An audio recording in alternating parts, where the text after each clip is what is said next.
और ऐसा पति हम वर्ण ही क्यों करें कि साथ छूटने के बाद में वैधव्य जीवन व्यतीत करके दुख उठाना पड़े। आपको पति बना लेंगे तो जीवन में जन्म जन्मांतर कभी वैधव्य जीवन नहीं व्यतीत करना होगा। आज गोपियां बोल पड़ी,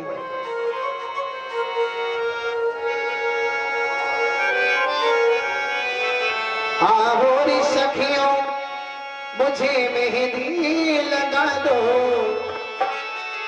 और मेहंदी लगा के मुझे ऐसा सजा दो, मुझे श्याम सुंदर दुल्हन बना दो, मुझे श्याम सुंदर की दुल्हन बना दो, सजा दो, बना दो, सजा दो। वो क्या बोली? आवोरी सखियों मुझे मेहंदी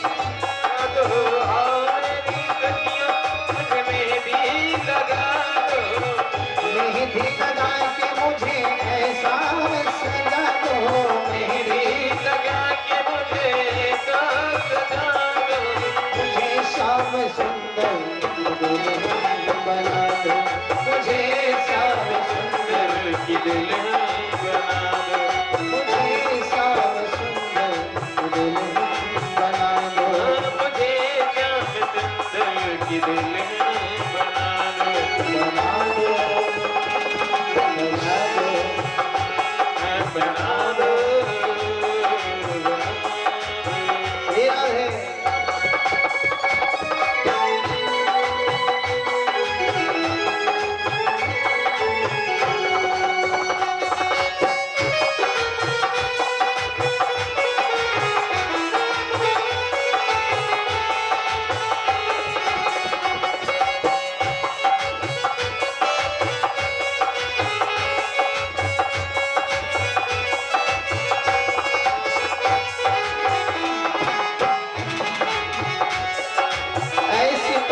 चुनरी जिसका रंग नाही छूटे, चुनरी जिसका रंग नाही छूटे, ऐसी ओढ़ो चुनरी जिसका रंग नाही छूटे, ऐसी ओढ़ो चुनरी जिसका रंग नाही छूटे, अरे ऐसा भरो दूल्हा जिसका संग नाही छूटे, ऐसा भरो दूल्हा जिसका रंग नहीं छूटे। लेकिन गोविंद को दूल्हा बनाने के लिए किसे बुलाना पड़ेगा? बिना सत्य की कृपा से भगवंत की कृपा नहीं होती। सतगुरु को बुला के हाथ लेवा तो करा दो, सतगुरु को बुला के हाथ लेवा तो करा दो, सतगुरु को बुला के हाथ लेवा तो करा दो, सतगुरु को बुला के हाथ लेवा तो करा दो, मुझे श्याम सुंदर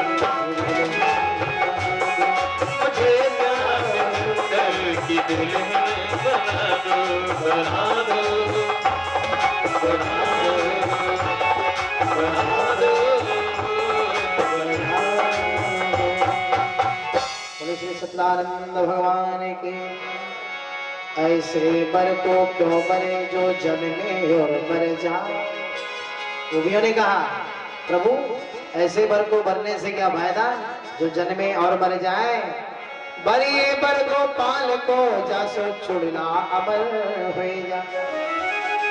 बोले कृष्ण कन्हैया लाल की।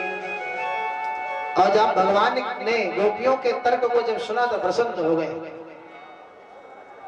तो गदगद होकर के बोले बताओ हम तुम्हारी कौन सी अभिलाषा पूर्ण करें। गोपियों ने कहा प्रभु बस बंसी की तान सुनाओ। भगवान ने प्यारी प्यारी बंसी बजाई और गोपियां भगवान कन्हैया से लिपट करके आलिंगन करके बंसी को सुन करके प्रसन्न हो रही। इधर जब गोपियों को प्रसन्न करने लगे मेरे कन्हैया, तो गोपियों को अभिमान भी हो गया। हम जैसा चाहते हैं वैसे कन्हैया को नचाते फिरते। हम चाहते तो ये नाचता है, हम चाहते हैं तो माखन चुराता है, हम चाहते हैं तो बंसी बजाता है। कभी कभी भक्तों में भी अभिमान हो जाता है ना। तो इधर गोपियों को अभिमान हो गया, तो गोपियों के अभिमान और राधा जी के मान के लिए भगवान हो गए अंतर्ध्यान। क्योंकि राधा जी का मान रखना था और गोपियों के अभिमान को चूर करना था।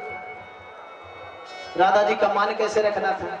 जब ये सारी गोपियां कन्हैया से आलिंगन करती हैं तो राधा जी ईर्षा करने लगे देख करके। इसको देखो, कहता है मैं तुम्हारा ही केवल हूं और मेरे ही तरह समस्त गोपियों से प्रेम करता है। तो राधा जी को जब जलन होने लगी, ईर्षा होने लगी, भगवान तत्काल अंतर ध्यान हो गए, राधा जी को लेकर चल पड़े, वह काफी दूर चले गए। इधर गोपियां जब भगवान कन्हैया के बिना कन्हैया को सुना पा करके गोपियां रोने लगी, बिल्कुल पागलों सी अवस्था इनकी हो गई। वृक्षों से पूछती है कि तुमने कहीं मेरे गोविंद को जाते हुए देखा है? यमुना के धारा से पूछते कि हे मैया यमुना, तुम भी बिल्कुल काली काली हो कन्हैया की तरह, क्या कन्हैया के जाते हुए तुमने देखा है? आज वृंदावन के उन पावन वृक्षों से पूछती है कि हे माता तुलसी, तुम तो भगवान के परम प्रेसी हो और तुम्हारे बिना तो भगवान का भोग ही नहीं लगता, इतना प्रेम तुमसे करते ठाकुर जी। इस वृंदावन में कहीं छिपे हुए हैं, कहीं तुमने देखा है उनको? पृथ्वी से पूछे कि माता पृथ्वी कोई जाने या ना जाने, लेकिन तुम तो जरूर जानते हो, क्योंकि जहां भी कहीं गए होंगे तो तुम्हारे ही ऊपर होकर गए होंगे। और इस तरह पागलों की सी अवस्था जब गोपियों की हो गई, एक गोपी ने कहा कि मैं भगवान हूं, मैं देखो गोवर्धन उठाने जा रही हूं। एक गोपी पुतना बन गई तो एक गोपी कन्हैया बन करके उसको मारने लगी। कोई गिरवर उठाने का नाटक किया, कोई पुतना को मारने का नाटक किया, कोई तृणावर्त को मारने का नाटक किया। इस तरह स्वांग रचने लगी सारी गोपियां और वीरा से व्यथित होकर के इनको बहुत ही वेदना हो गई श्याम के बिना। श्रीस्थान कवि जी का सुंदर भाव है। एक गोपी ने गोपी से कहा कि सखी तुम कन्हैया बन जाओ, मैं तुझे जी भर के देख लूं। वो कन्हैया दूर हो गए तो क्या हुआ? तुम ही श्याम बन जाओ। इस गोपी ने कहा हम कन्हैया तो बन सकते हैं। मोरे पखा सिर ऊपर राखी हो, कुंज की माल गले पहिरोगी, लेल कुटियर कामरिया, बन गोधन ग्वालन संग फिरोगी। भाव तो मोहि समय रस खान, जो तो कहो सब स्वांग करोगी। लेकिन या मुरली मुरली धर की, अधरान धरी अधरान धरोगे। रसखान कवि जी लिखते हैं, गोपी ने उत्तर दिया कि हे सखी, मैं भी कन्हैया की तरह मोर पंख शीश में धारण कर सकती हूँ, मोर पखा सिर ऊपर राखियों, कुंज की माला मैं भी पहन सकती हूँ, कमरे लेकर के मैं भी गैया चरा सकती हूँ।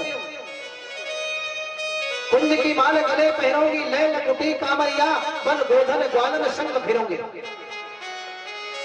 भाव तो मोहि सवेर खान, जो तुम कहो सब स्वांग करोगी। बोली जो जो नाटक कन्हैया ने किया, जो लीला किया है, सारी लीला को मैं कर सकती हूँ, लेकिन एक काम मुझसे नहीं होगा। या मुरली मुरली धर की, अधरान धरी अधरान धरो। ये जो मुरली मुरली धर की है, जिसे होठ पे धारण करते हैं निरंतर, मैं इसको अपने होठ पे धारण नहीं कर सकती। हम कन्हैया के अधर सुधा रस पान के लिए तरसते रहते हैं, फिर भी नहीं मिलता, और ये रोज इनके अधरों का रस पान करती है। इसलिए मेरी सौत है ये बंसी, मैं इसे कभी अपने होठ पर नहीं धारण करूंगा। इस तरह वीरा से व्यथित गोपियां रुदन करने लगी और माता राधा को लेकर के भगवान काफी दूर चले गए। चलते चलते वे थक गई राधा मैया राधा ने कहा कि स्वामी चलते चलते थक गई हूं मैं, अब जरा विश्राम कर लो। राधा ने यह भी सोचा कि मेरे लिए अगर कन्हैया इतनी सारी गोपियों को छोड़ करके आए हैं, एक को सुख देने के लिए अगर सैकड़ों दुखी हो जाए तो ऐसे सुख का कोई मतलब नहीं। और भगवान केवल मेरे ही थोड़ी ना है, भगवान तो सभी के हैं। अच्छा, सारी गोपियां रो करके बोलती हैं, तुम्हारी याद आती है, बताओ क्या करे मोहन। तुम्हारी याद आती है, बताओ क्या करे मोहन। तुम्हारी याद आती है, बताओ क्या करे मोहन। तुम्हारी याद आती है, बताओ क्या करे मोहन।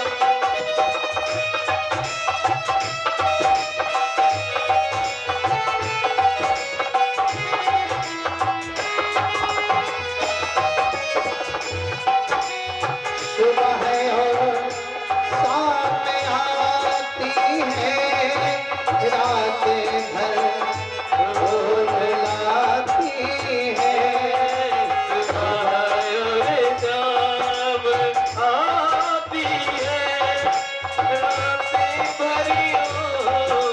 रुलाती है, चैन हम रोती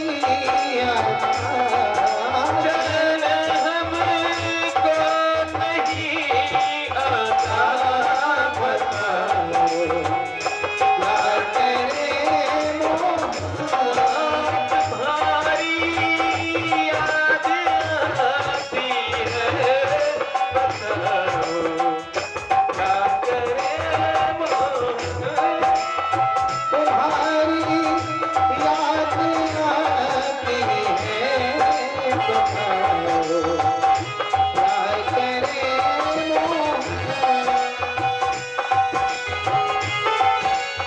चलो जब थोड़ा चलने दे, तो जब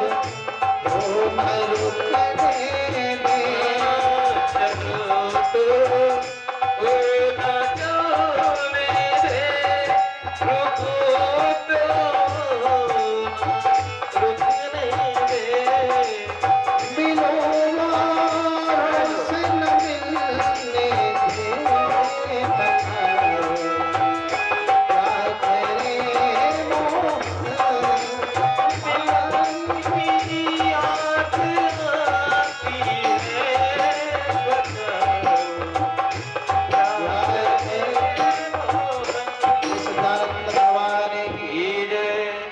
आज राधा जी ने कहा कि मैं अब थक गई हूँ, चलते नहीं बनता। कन्हैया ने कहा तो मेरे कान पर बैठो।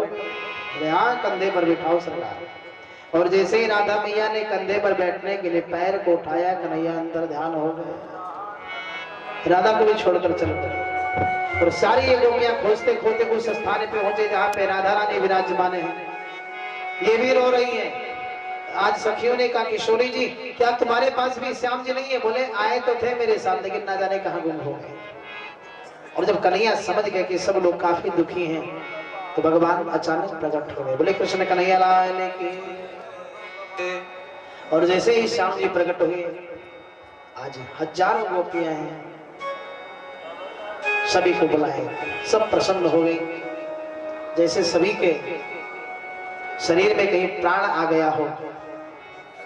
श्याम के बिना सभी मूर्छित अवस्था जैसी हो गई थी, मूर्तिमान की तरह। और श्याम जी सभी को बुला करके रासलीला प्रारंभ करने वाले ही थे। इतने में कामदेव आ गया। कामदेव जब आया तो कन्हैया से बोला कि महाराज आज तो मैं आपको छोड़ूंगा नहीं।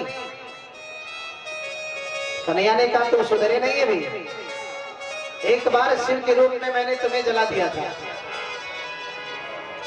बोले प्रभु लेकिन जब आप शिव के रूप में थे उस समय तो आप समाधि लगा करके बैठे थे।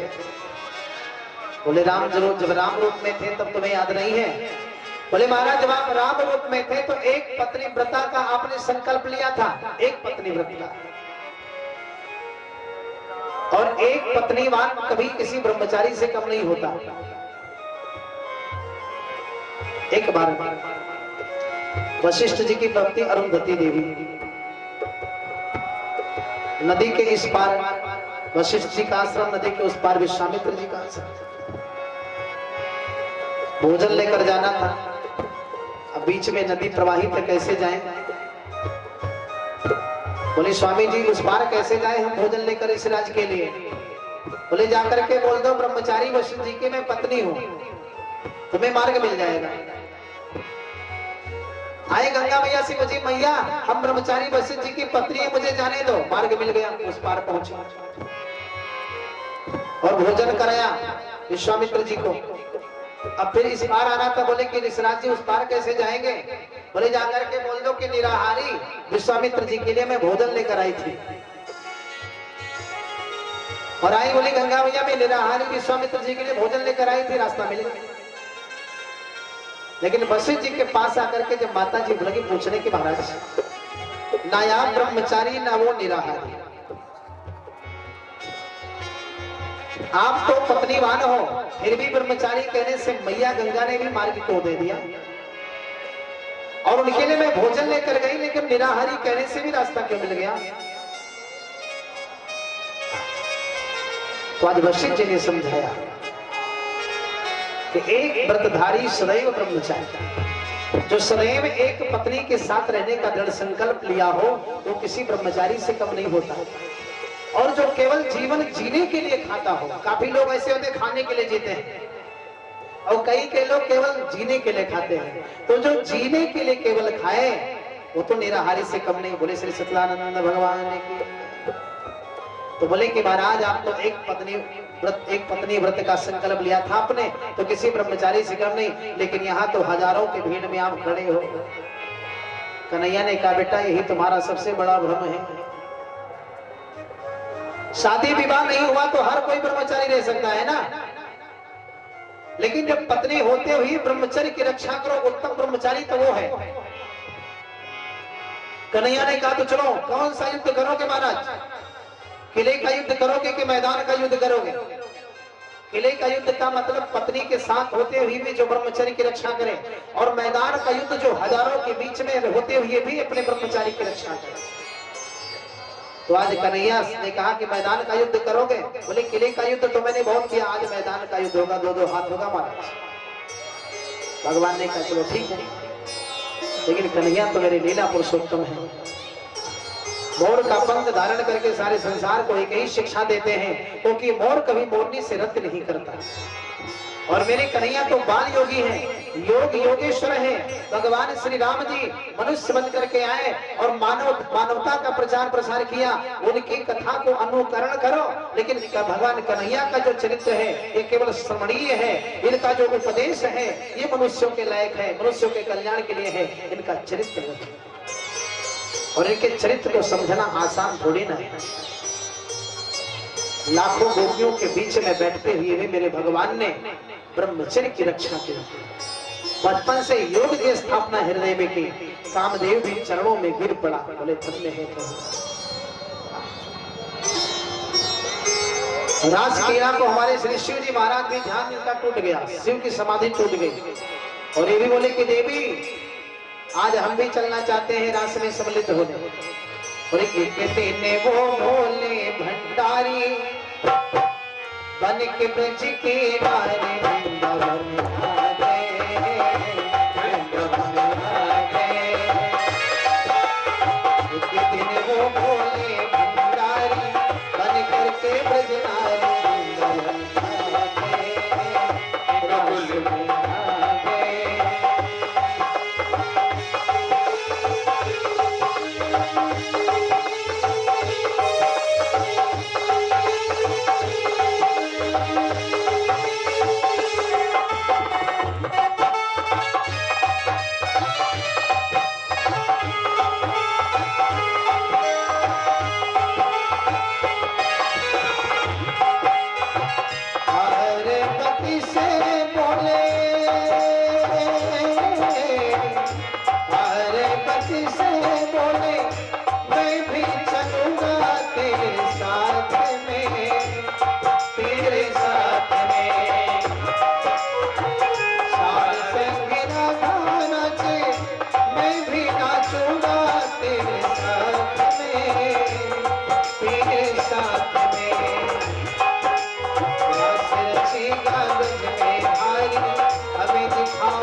का मंडल होता है महाराज, और अगर आप वहां जाओगे तो लोग क्या कहेंगे, रस्सी करेंगे ब्रज के राज, मानो मात है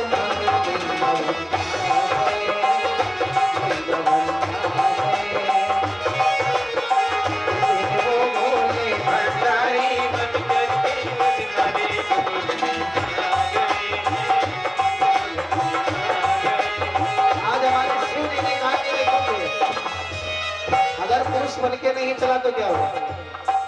अगर वहां स्त्रियों का जाना ही स्वाभाविक है तो हमें भी स्त्री बनाओ।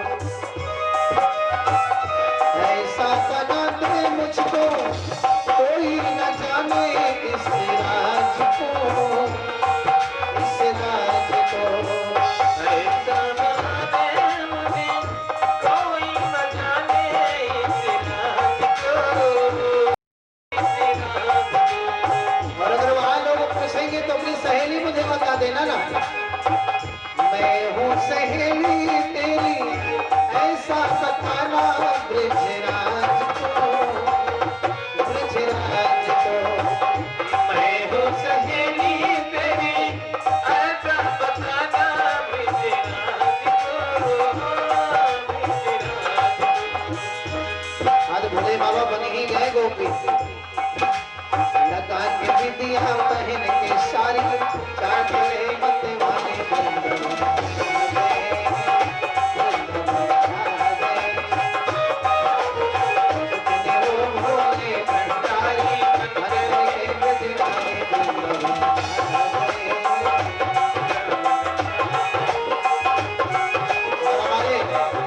भोले बाबा एंट्री तो हो गई महाराष्ट्र में, और शिव जी जो जगत को छलने वाला है, उस छलिया को कौन छल सकता है। हमारे स्वयं कन्हैया समझ गए कि ये तो हमारे शिव जी साक्षात गोपी बनकर आए, सखी बनकर आए।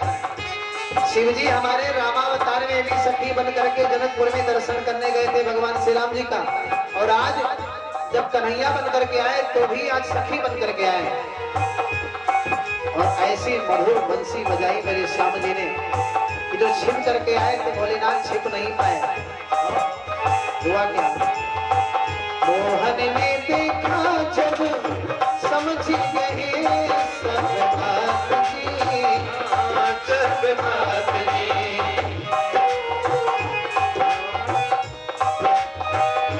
ऐसी बजाई बंसी शुद्ध बुद्धि खोए भोलेनाथ जी, भोलेनाथ जी। ऐसी बजाई बंसी शुद्ध बुद्धि खोए भोलेनाथ जी, भोलेनाथ जी। सिर से सरक गई जब सारी, सिर से सरक गई जब सारी, मुस्काए गिरधारी रास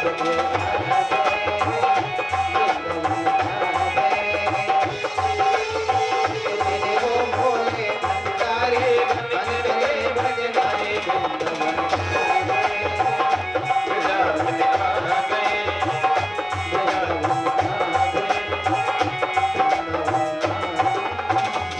बोले शंकर भगवान की। और वहीं पे तब से शिव जी महाराज गोपेश्वर महादेव के रूप में विद्यमान हो गए। बोले गोपेश्वर महादेव की जय। रास रचाया गया। समय आया नारद जी महाराज लगे सोचने कि पृथ्वी के भार को जल्दी ही नष्ट करना है, शीघ्र खत्म करना है। कंस के दरबार में पहुंचे। कंस ने सम्मान किया नारद जी का। नारद जी ने कहा महाराज हम देख रहे हैं आप बहुत चिंतित दिखाई पड़ रहे हो। बोले प्रभु क्यों नहीं, हमारे जितने भी दैत्य गए, अगासुर, बकासुर, भौमासुर, प्रलंबासुर, अरिष्टासुर, केसी, मायासुर, कोई भी जितने असुर गए लौट कर कोई आया नहीं महाराज। वो कन्हैया कितना बलशाली है, वो कितना तेजस्वी है, कितना ओजस्वी है। कितने बड़े बड़े योद्धा जाते हैं लेकिन सभी को मार देता है वो। नारद जी ने कहा राजन यही चिंता तो हमको भी है। मुझे तो लगता है कि ये जो कन्हैया है ना गोकुल में, ये देवकी का 8वां पुत्र मुझे लग रहा है, कहीं ऐसा तो नहीं उसको छिपाने के लिए श्री वसुदेव जी महाराज ने आपसे छल किया, इधर झूठ बोल दिया, कन्या ले आए और बालक को वहां पहुंचा दिए हो। सैनिकों को बुलाया, कई सैनिकों ने कहा महाराज हम बहुत कड़ी सुरक्षा में थे, ताले भी लगे थे, और भला ऐसा कैसे हो सकता है, ये देवताओं की भी कोई चाल लग रही है महाराज हमको। नारद जी ने कहा देखो महाराज कंस एक चीज मैं जानता हूं, कल उसको बुलाओ और परसों तक कन्हैया को मैं मरना देखना चाहता हूं बस, और मैं कुछ देखो, मैं दूसरा कुछ चाहता नहीं। हम चाहते हैं कि आप कन्हैया को परसों तक खत्म करें।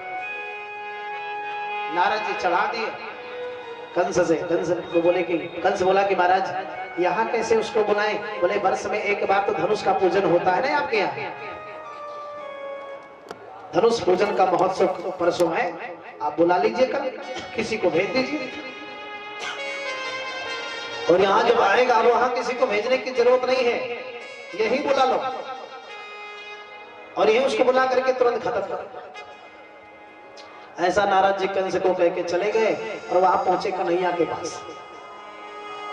कन्हैया गैया चरा करके लौट ही रहे थे, रास्ते में नारद जी का मुलाकात, नारद जी से मुलाकात हुई। नारद जी ने नमन किया, प्रभु परसों तक मैं कंस को जीवित नहीं देखना चाहता। कन्हैया बोले उधर तो कहकर आए हो कि कृष्ण को नहीं देखना चाहता, इधर मुझसे कहते हो कंस को नहीं देखना चाहता। बोले सरकार आप तो सब कुछ जानते ही हो, भला आपका कंस क्या बिगाड़ सकता है प्रभु, और ऐसे अगर मैं ना कहूं तो काम चलने वाला नहीं। नारद जी ऐसे हैं कि इनको हर समाज के लोग प्यार प्रेम करते हैं, असुर समाज के भी लोग, देव समाज के भी लोग। बोले कि प्रभु बहुत दिन हो गया, अब आप कृपा बरसाइए, भला अपनी माता पर कृपा करिए जो 12 वर्ष हो गया जिन मैया ने आपको जन्म दिया लेकिन अभी तक दर्शन नहीं दिया। कंस पहुंचा अक्रूर जी के पास और अक्रूर जी से बोले कि महाराज तुम्हें गोकुल में जाना है, कन्हैया को ले गए। अक्रूर जी ने कहा कि महाराज कन्हैया को यहाँ लाने का मंतव्य क्या है, किस उद्देश्य से यहाँ कन्हैया को बुलाना चाह रहे हो। बोले तुम तो जानते हो एक से बढ़कर एक दैत्य गए उसे मारने, लेकिन कोई मार नहीं सका, उस सभी को मार दिया, और यही उसको बुला लाओ और हम यही कोई ना कोई षड्यंत्र करके उसको मार देंगे। अक्रूर जी ने कहा कि महाराज विचार करने से कुछ होने जाने वाला नहीं, कृत्य करना चाहिए। अक्रूर जी ने कहा कि हम तो जानते हैं कि मैं वहां नहीं जाऊंगा तो आप मुझे दंडित करोगे महाराज, लेकिन हो ही सोई जो राम रच राखा, वो कर करके बढ़ा वही शाखा। वही होगा जिसकी रचना स्वयं भगवान पहले ही करके रखे हैं महाराज, आप परेशान ना हो, मैं जरूर जाऊंगा। और अगले दिन रथ लेकर के श्री अक्रूर जी महाराज चल पड़े। मथुरा से गोकुल जाने में बहुत ज्यादा 15 से 20 मिनट लगता है, लेकिन 10 मिनट के जगह पे 10 घंटे लग गए चलते। और जब सीमा में पहुंचे जहां भगवान ने लीला की है, अपने नन्हे चरणों से खेला है रख करके पृथ्वी को, तो अक्रूर जी वहां पहुंचे के ब्रज की धूली में लगे लौटने लगते कि यहाँ मेरे भगवान ने लीला की है, यहाँ मेरे भगवान ने खेला है, गैयों को चराए हैं। और जब वो लौटने लगते गाने लगते भगवान का सुंदर मंगल गीत, तो घोड़े भी हरी हरी घास को देखकर चलने लगते, मग्न होकर के रुक जाते। तो ऐसे ऐसे जो 10 मिनट का मार्ग है वो 10 घंटा लग गया पहुंचने। सुबह चले शाम हो जाती है, रास्ते में ही कन्हैया का दीदार हो गया। समय अभाव है, थोड़ा शीघ्रता से चलेंगे। रास्ते में कन्हैया का दीदार हुआ। कन्हैया जी ने कहा काका जी आप आ गए, बड़ा अच्छा हुआ, हम तो आप ही की प्रतीक्षा कर रहे थे। हाथ जोड़ करके अक्रूर जी ने कहा कि हे प्रभु मुझे दास पर आपने इतनी बड़ी कृपा की, मुझे आपका दर्शन मिला, मेरा तो जन्म जन्मांतर ही सवर गया सरकार। और ऐसा विचार करते आए, बोले काका जी इस रहस्य को आप ही जानना, ग्वाल सखाओं से मत बताना। आप आए हो जिस उद्देश्य से मैं जानता हूं, आपको मामा ने भेजा है ना, बोले कि हाँ प्रभु। बोले लेकिन इस रहस्य को आप ही केवल जानना, मैं तो जानता ही हूँ, मैं चलूंगा आपके साथ, लेकिन ये भोले भाले हमारे जो बाल सखा हैं इनसे मत बताना, नहीं तो कंस को जानते हैं वो हमें जाने नहीं देंगे, और मैया से भी मत बताना। रात्रि हो जाती, घर पे पहुंचे, भोजनों पर कुशल क्षेम हुआ, हाल चाल पूछने लगे। श्रीनंद जी महाराज बोले, गांव में दौड़ करके बोले कि भैया आज शाम का दही मक्खन कोई खर्च नहीं करेगा, कल महाराज कंस के दरबार में लेकर चलना है, धनुष पूजन का सुंदर ये महोत्सव है, यज्ञ है, उसमें सम्मिलित होना है। भगवान ने सोचा देखो एक ग्वाल सखा मेरे कितने निर्छल है, लेस मात्र भी इनके अंदर कोई छल नहीं है। कंस ने मुझे जिस उद्देश्य से पुकारा है वो तो मैं जानता ही हूँ, लेकिन ये वास्तविक पूजन समझ करके, यज्ञ समझ करके वहां जाने के लिए इतने उत्सुक हैं, इतने प्रसन्न हैं, और ऐसे ही भक्त हमको बहुत ही प्रिय होते हैं। जहां भक्त मेरे पग रखे वहां धरूं मैं हाथ। भगवान कहते हैं कि ऐसे भक्त जहां मेरे चरण रखते हैं हमारे भक्त, वहां तो मैं अपने हाथ को भी लगा सकता हूँ, लगा देता हूँ। ऐसे ही भक्त मुझे अत्यधिक प्रिय हैं जो निर्छल हो, निष्कपटी हो, जिनके अंदर लेस मात्र कोई कपट नहीं। रात्रि में आए, बोले काका जी मेरी माँ कैसी है, मेरे पिताजी कैसे हैं। आज कन्हैया 12 वर्ष के हो गए। अक्रूर जी बोल पड़े कि प्रभु कैसे हम बताएं तुम्हारी मां की स्थिति क्या है, वो न मर सकती है और तुम्हारी याद में पल पल मरती है, मृत्यु नहीं आ सकती, क्योंकि नाम पाहरो दिवस निश ध्यान तुम्हारे कपाट, लोचन निज पद जंत्रित प्राण जाही के ही बात। बोले प्रभु मृत्यु से इसलिए नहीं उठा सकते क्योंकि आपके नाम का पहरा है उसके चारों तरफ। नाम पाहरो दिवस निश रात दिन, और जो आपका ध्यान है वो तो खिड़की की तरह बंद करके उसकी सुरक्षा करना, ध्यान तुम्हारे कपाट, लोचन निज पद चंद्रित प्राण जाही के ही बात। आपके जो कमलवत चरण है ना, उसकी तो कवच बन करके रक्षा करते हैं, तो ना तो मर सकती है और ना ठीक से जी सकती है। बस वही हाल है कि उगलत निगलत पेड़ घनेरी भाई गति सांप छछुंदर के। सांप अगर छछुंदर को पकड़ ले, मुख में ले ले, तो अगर अंदर ले ले तो मर जाए, बाहर दे दे तो अंधा हो जाए। बोले कि प्रभु यही स्थिति तुम्हारी माता की है, तुम्हारी याद में पल पल मरती है, लेकिन मृत्यु ने उठा नहीं सकती, मृत्यु ने उनके सामने आ नहीं सकती, क्योंकि तुम्हारे ध्यान का पहरा है 24 घंटे महाराज। भगवान ने आंखों में आंसू लेकर कहा कि काका जी हम भी अपने माँ के चरणों के दर्शन के लिए बहुत ही लालायित हैं, और आज ये शुभ अवसर आ गया है, कल हम आपके साथ जरूर चलेंगे। सुबह हो जाती है, राधा आदि सखियों ने जब देखा कि कन्हैया के दरवाजे पर किसी का रथ खड़ा है, एक छोटे से बालक को भेज करके बोली जरा देखो लाला वो रथ कैसा है। वो बालक आया, बताया कि कन्हैया को कोई लेने आया है मथुरा से, नाम है अक्रूर। गोपियों ने जब ये समाचार सुना कि कन्हैया मेरे बीच से जाने वाला है, जो मूर्छित सी हो गई, सभी के प्राण ही सूख गए, मानो शरीर निस्तेज सा हो गया, बदन बिल्कुल पुष्प की जैसे पुष्प सूर्य के मुरझा चले जाने से पुष्प मुरझा जाता है, ऐसे शरीर सबका मुरझा गया। श्याम के जाने की जब बात सुनी और सब लोग आई यशोदा मैया के दरवाजे पर, हजारों गोपियों की भीड़ है, राधा जी बीच में खड़ी है। कन्हैया ने कहा कि राधे तुम तो जानती ही हो इस लोक में मेरा अवतार किस उद्देश्य से हुआ है। मेरे माता पिता बहुत ही दुखी हैं, और तुम तो मेरे लीला में सहयोग करने आती हो ना, ये तो केवल संसार के लोग जानते हैं कि राधा से कन्हैया अलग होता है, लेकिन वास्तविकता तो यही है कि राधा ही श्याम है, श्याम ही राधा है। राधा और श्याम का तत्व कभी एक दूसरे से अलग नहीं होता। तुम तो सदैव मेरे साथ रहती हो और हम तुम्हारे साथ रहते हैं।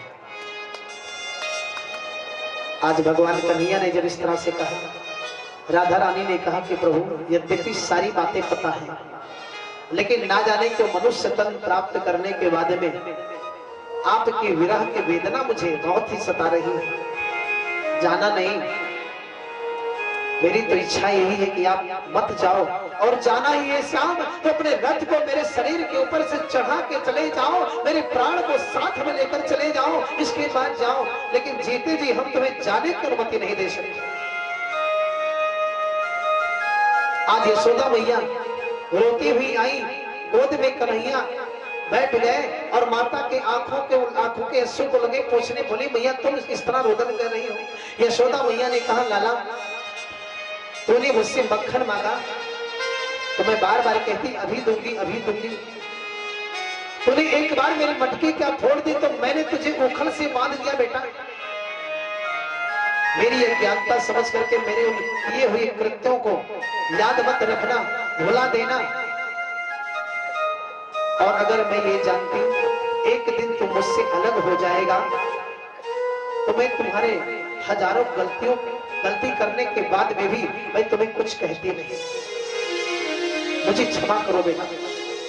यशोदा मैया ने कहा, प्रभु ने कहा कि मां आप नहीं होती तो ये कन्हैया कहां जाता, और आपके दूध के ही ताकत से, आपके मक्खन के ही प्रभाव से मैंने पूतना जैसे राक्षसी को 7 दिनों में मार दिया। बड़े बड़े दैत्यों का संहार किया है मां, ये आपके आशीर्वाद ही है। और आप परेशान ना हो, हम जा रहे हैं और शीघ्र ही चले आएंगे। यशोदा मैया से, गोपियों से कन्हैया यही कह के गए हैं कि परसों आ जाएंगे, और कह के गए परसों जब बीत गया, बरसों नहीं आए। अगर घटाएं भी आकाश में उठती तो वहां भी लोग बोल देते, बरुए बदरो बरसने आए, घन आए घन श्याम न आए। बोले श्री कृष्ण कन्हैया लाल की। चल पड़े से रथ में बैठ गए।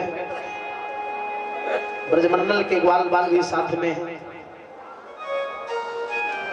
नंद आदि गोपों ने भी दही मक्खन इत्यादि लड़िया पर लाद कर ले जा रहे हैं।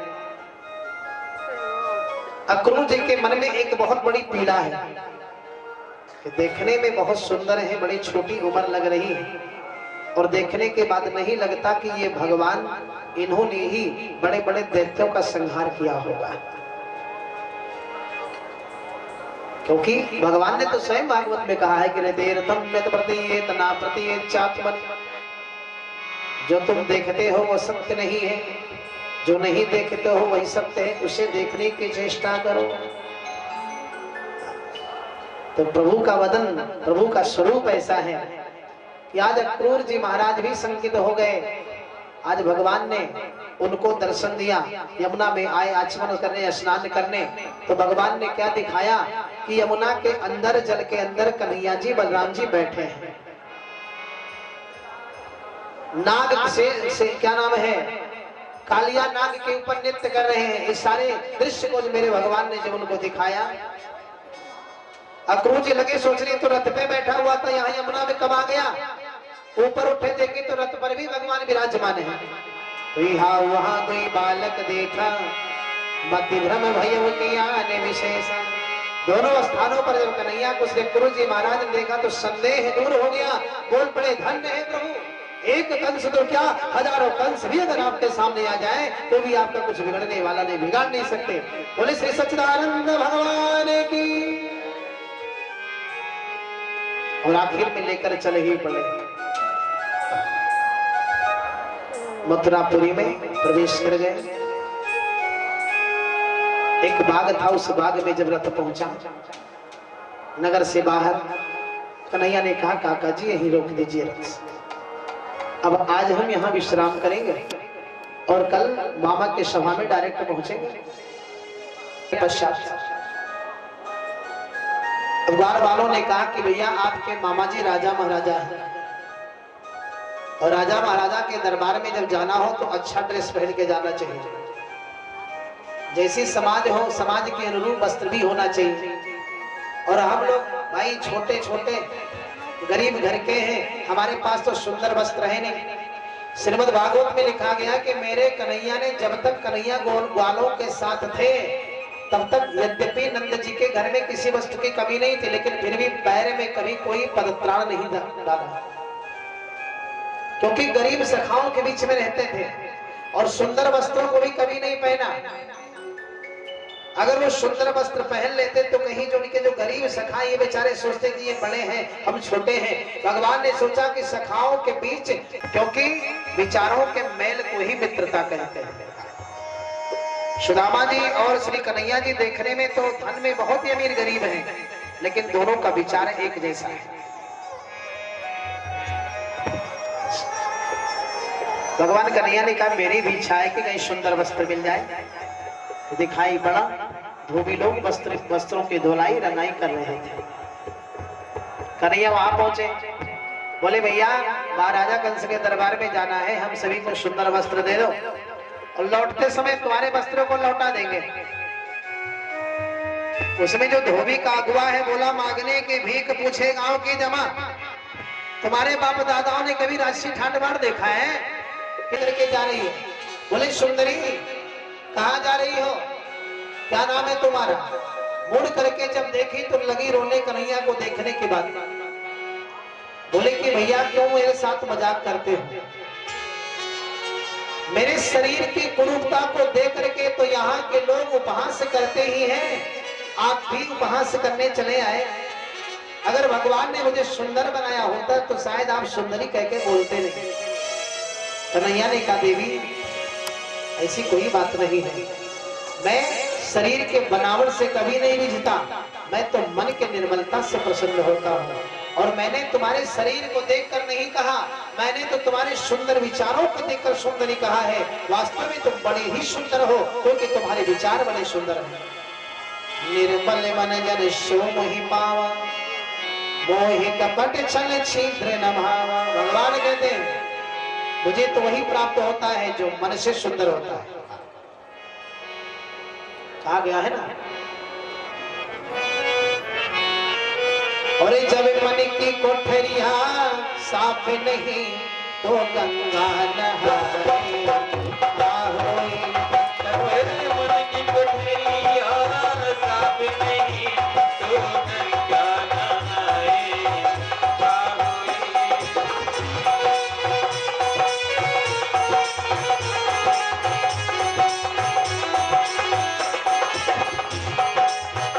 मन की कोठरिया साफ नहीं, मन की कोठरिया साफ नहीं तो गंगा नहाए।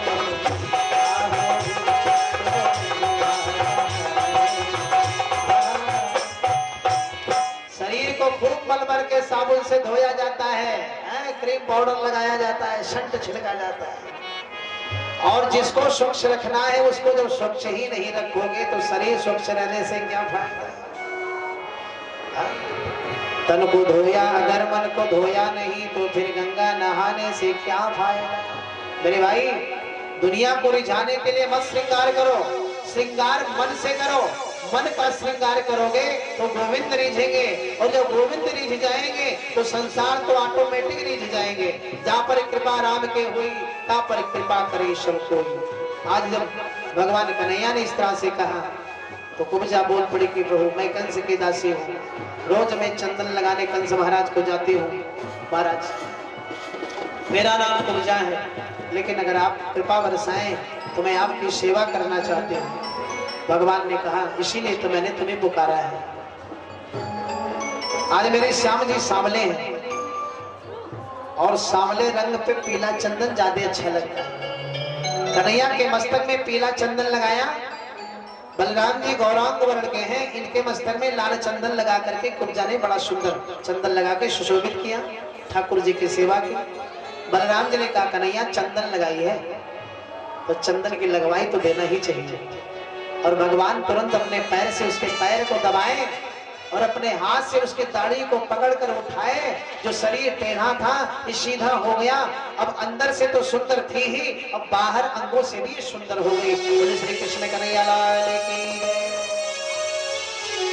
तो बुझाने का प्रभु मुझ गरीबन के कुटिया में अपना सुंदर चरण तो रख दो सरकार। कन्हैया ने कहा देवी तुम्हारे घर आएंगे लेकिन पहले मामा से मिलने के पश्चात। नगर में प्रवेश किया और नगर में जब प्रवेश किया सारे बालक बूढ़े जवान सब लोगों ने जब सुना कि भैया वो नंद के सुत आए हुए हैं, वो कन्हैया आया है जिन्होंने बड़े बड़े दैत्यों का संहार किया है, जिसकी छटा गली गली में चर्चित है, बड़ा ही सुंदर है वो, और उसे तो देखना ही चाहिए। देखन नगर नंद सुत आए, समाचार पुरवासिन पाए, चले सगल गृह काज बिसारी, बाल जुबान जरठ नर नार। सारे स्त्री पुरुष वृद्ध एवं सब चल पड़े दर्शनों के लिए भगवान के। और भगवान पहुंचे कंस के दरबार में। धनुष जो रखा हुआ था, धनुष उठाते ही टूट गया। देखो जब भगवान श्री राम जी के रूप में भगवान ने धनुष तोड़ा था जनकपुर में, तो इनके ऊपर फूलों की बरसात हुई थी। समय बलवान होता है। यही मेरे प्रभु रामावतार में जब धनुष का खंडन किए थे तो सीता जैसी पत्नी को प्राप्त किया था। सुंदर फूलों का हार गले में पड़ा, फूलों की बरसात हुई। और यही मेरे प्रभु आज जब कन्हैया के रूप में धनुष का खंडन किए तो कंस क्या कहता है, जाने नहीं तो बच्चे को हाथी के पैरों तले कुचल दो मर जाए।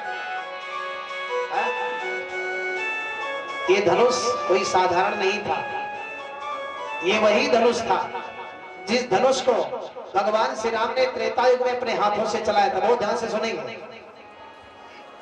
जिस समय धनुष का खंडन जनकपुर में श्री राम जी ने किया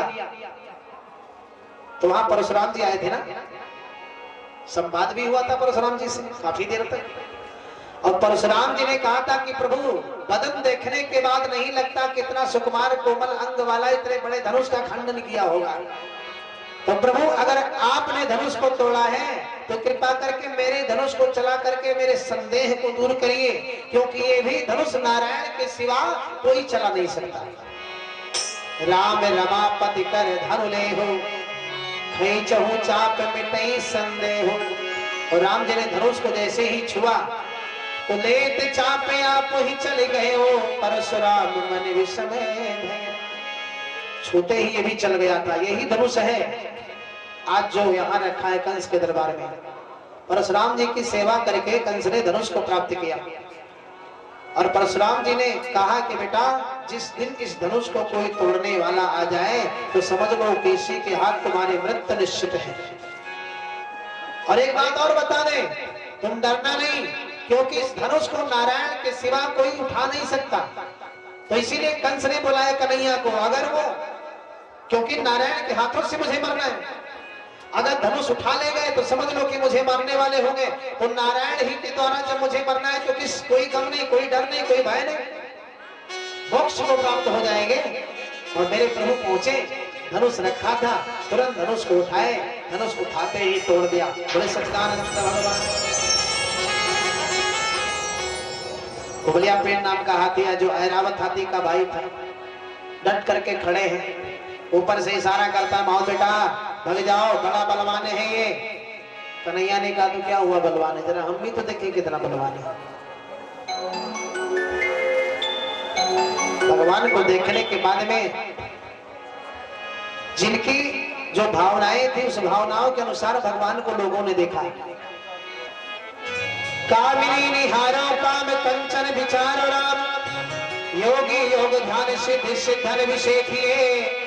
दुर्जन को सार दोल मल्लन को ब्रज तो, एक ही नंदलाल को अनेक रूप देखी। कामिनियों ने कामदेव के रूप में देखा, संतों ने राम के रूप में देखा, बलवानों ने महाबलवान के रूप में देखा, माताओं ने पुत्र के रूप में देखा और भक्तों ने भगवान के रूप में देखा। भगवान को क्या की रही भावना जैसे प्रभु मूरत देखी तैसे। आज कुबलिया पेड़ नाम का हाथी जैसे सूढ़ बढ़ाए मेरे भगवान, पकड़ के सूढ़ हवा खिलाए, धरती पटके जय सीताराम हो गया। बलराम जी ने कहा कन्हैया हम लोगों के साथ धोखा हुआ है, मुझे यज्ञ महोत्सव धनुष महोत्सव कह के बुलाया गया, इसलिए कोई लड़ाई भिड़ाई का सामान लेकर आए नहीं घर से, और यहाँ बड़े बड़े दानवों का संहार करना है, तो लाओ हाथी के दोनों दांत उखाड़ ले, एक हम ले ले एक तुम ले लो, दोनों दांत उखाड़ ले, चल पड़े। मुष्टिक चारणों का सामना है जिनके बल की सीमा नहीं है, सल तोसल भी आगे पड़े हुए हैं।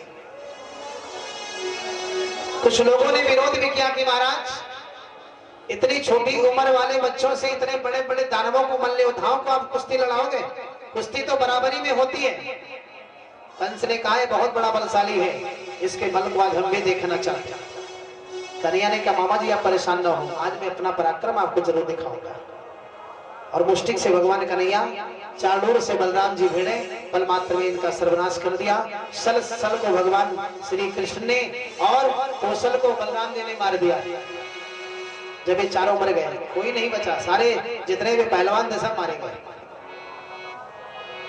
और जिस आसन पे बैठा हुआ था कंस, कन्हैया चढ़ गए उस आसन पे, और जैसे दो बच्चे आपस में गेंद खेल रहे हो, ऊपर से मारते नीचे आता, बलराम नीचे से मारते ऊपर जाता। आकाश में बड़े बड़े सारे देवता खड़े हैं फूलों को लेकर, हे प्रभु जल्दी से खत्म करो इसको, वहां बैठते हैं दुष्ट है।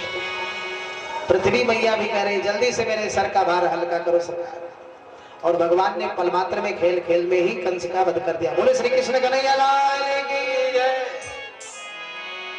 कंस के जितने भी अनुयायी जितने सेवक थे सब लोग जब आक्रमण किए भगवान के ऊपर, बलराम जी महाराज ने क्षण मात्र में सभी को खत्म कर दिया। जग में असुर निशाचर जेते, लक्ष्मण हने ही निमिष में होते थे, वही बलराम जी इस सभी संसार के निशाचरों को पल मात्र में खत्म कर सकते हैं।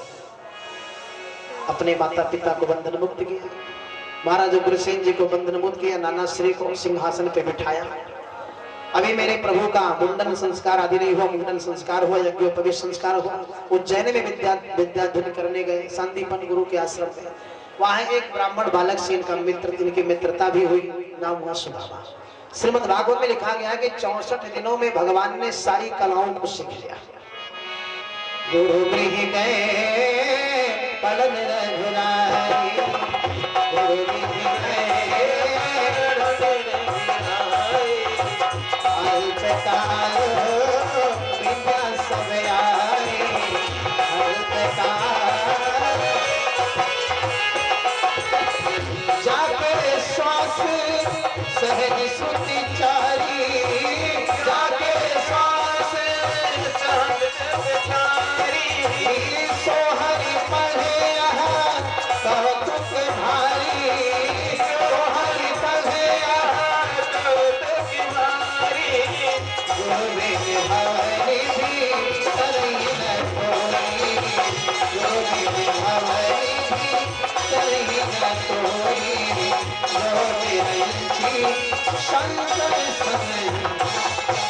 आज भगवान ने गुरु की महिमा को रखने के लिए, क्योंकि इन्हें क्या पढ़ना है, इन्हें क्या सीखना है, जिनके श्वास मात्र से चारों वेदों की उत्पत्ति हुई है, तो भगवान को क्या पढ़ना है। तो लीला है केवल इनकी कि बिना गुरु के कल्याण नहीं होता। एक बार गुरु जी चेला के घर पधारे, चेला 4 भाई था, अब लगा पैर दबाने, एक भाई लगा पैर दबाने। गुरुजी बोले बेटा कितने भाई? बोले गुरुजी 4 भाई हैं। 10 बजे से 12 बज गया, पैर दबाना बंद किया रहे, गुरुजी मना किए नहीं। थोड़ी सी झपकी आई, बोले चलो गुरुजी को झपकी आ रही है, हमको चलना चाहिए, नहीं हम भी सोए। ऐसे तुरंत गुरुजी फिर जग गए, बेटा कितने भाई हो? बोले गुरुजी 4। 12 से 2 बज गया, और उनकी तीसरी बार जब 2 से 4 बजा, पैर दबाते दबाते मना नहीं कर रहे। बोले बेटा, जब फिर चलना चाहा जग गए। बोले बेटा कितने भाई हो? बोला 3। बोले 3 क्यों? अभी तो शाम को तुम 4 बता रहे थे। बोले सरकार 4 तो थे, लेकिन एक तो आपके सेवा में ऐसा लगा है कि जब प्राण बचेगा तब तो 4 रहेगा, जब प्राण नहीं बचेगा तो 4 कहां से रहेंगे, इसलिए 3 बता रहे ना, पहले से भी 3 बता दे, क्योंकि जीना तो वह है। मेरे भाई ऐसा भी कहा गया है कि हरई शिष्य धन शोक न हरई, ते गुरु घोर नरक महा। अब गुरु जी को गुरुदक्षिणा देना हुआ। बोले बेटा हे प्रभु आप तो ईश्वर हो, प्रवास क्षेत्र में मेरा बालक हो गया है, अगर मेरे बच्चे को लाकर दे दो यही मेरी गुरुदक्षिणा है। धर्मराज के दरबार में पहुंचे संजमनीपुरी में। बोले प्रभु मेरे यहाँ तो आपके गुरु के पुत्र है नहीं, समुद्र के अंदर एक असुर रहता है पांचजन्य नाम का, और वही आप जाइए। पहुंचे तो पांचजन्य का वध करके भगवान ने पांचजन्य नाम के शंख को प्राप्त किया, तो अपने गुरु के पुत्र को ला करके गुरु माता के गोद में डाल दिया। बोले सच्चिदानंद भगवान। पहुंचे मथुरा में पहुंचे, समय कम है इसलिए थोड़ा शीघ्रता से लेकर चलेंगे। आज ब्रज की जब याद आ गई, उद्धव जी को भेजा अपने ज्ञान के माध्यम से, ये सभी को कुछ बताना चाहते थे, लेकिन आज इनके ज्ञान के पोथी ब्रज में पहुंचने के बाद जल गई, क्योंकि ये प्रेम की नगरी है और प्रेम ही प्रधान है। राम ही केवल प्रेम प्यारा, जान ले हो सब जान निहारा। कंस के मरने के बाद कंस की जो पत्नियां हैं, अस्थि प्राप्ति अपने पिता के घर गए जरासंध मगध देश में।